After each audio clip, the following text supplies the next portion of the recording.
Welcome to urogynecology and pelvic health care. हम urogyne में बहुत सारे कंडीशंस के लिए टेस्ट के बारे में हमने डिस्कस किया अभी तक, uroflowmetry, urodynamic study, bladder diary, बहुत कुछ। पर क्या इसमें कोई रेडियोलॉजिकल इन्वेस्टिगेशन का रोल है, जैसे कि सोनोग्राफी, सिटी स्कैन, MRI? तो आज हमारे साथ इस टॉपिक पे है डॉक्टर शिवेन गर्ग, रेडियोलॉजिस्ट।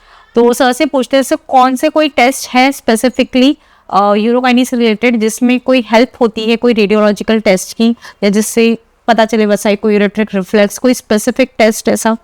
इसे हम MCU बोलते हैं, जिसको बोलते हैं मिक्चुएटिंग सिस्टोयूरेथ्रोग्राम, जिसमें हम लोग पेशाब के रास्ते पाइप डालते हैं, पाइप में हम डाई इंजेक्ट करते हैं, उसके बाद पेशाब की थैली तक भरनी रहती है, उसमें कॉन्ट्रास्ट डाला जाता है।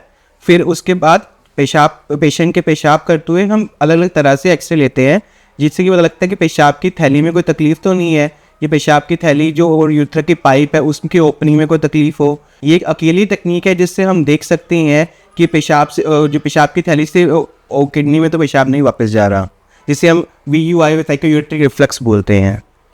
जैसे सर ने बताया, द ओनली टेस्ट या एक ही आपकी किडनी पे पेशाब की थैली से, अगर अधिकतर न्यूरोजेनिक ब्लैडर्स में ऐसा होता है, अगर पेशाब आपको रुक रहा है, आप पेशाब खुल के नहीं कर पा रहे हैं, तो चांसेस रहते हैं कि ब्लैडर से वो यूरेटर में जाए। तो यूरेटर वसाई को यूरेट्रिक रिफ्लेक्स देखने के एक ही टेस्ट होता है, दैट इज MCU, मिक्चुरेशन सिस्टोयूरेथ्रोग्राम।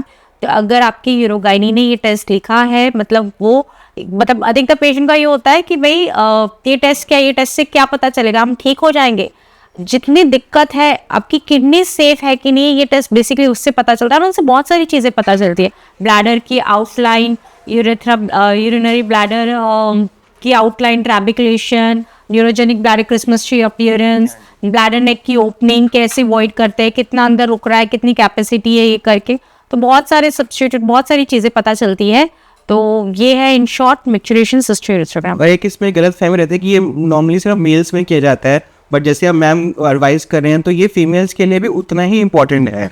तो ये सिर्फ ऐसे नहीं कि हम सिर्फ आदमियों के लिए मेल्स में करते हैं, ये फीमेल्स में भी उतने ही इम्पोर्टेंट। जेंडर इनइक्वालिटी का कुछ नहीं है, ये बीमारी अगर दिक्कत है तो ये टेस्ट है, क्योंकि सिर्फ एक, मतलब इसके बहुत सारे फायदा है, पर सिर्फ ये एक ही टेस्ट है जो बता पाएगा वसाई को यूरेट्रिक रिफ्लेक्स है कि नहीं है।